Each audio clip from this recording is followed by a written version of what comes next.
In order to send money with Zelle Citibank, the first thing you want to do is you want to open up your Citibank app and make sure you are logged into your account. Afterwards, go to the bottom menu and select on this option that says Payments. Once you're over here, please go ahead and select on Send Money with the Zelle icon on it. Now, what you want to do from here is you want to go ahead and press on Send Money just like so, and basically you want to go ahead and find a trusted contact. So by default, Zelle is going to show you all the contacts of your phone, but you guys could also send someone through their name, their mobile phone number, their email, or their Zelle tag. So that is 100% up to you.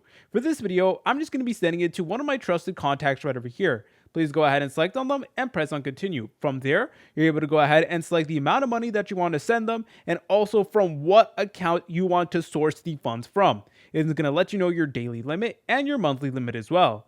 And also, you're able to go ahead and select on the sending date. So you can have it right now instantly, or you can go ahead and schedule the payment later on. It is 100% up to you, but once you have all those details sorted out, make sure to double check that everything is correct and press on review, and then it is going to send your money over to your recipient. If you guys found this video helpful, make sure to leave a like and subscribe. I'll see you in the next tutorial.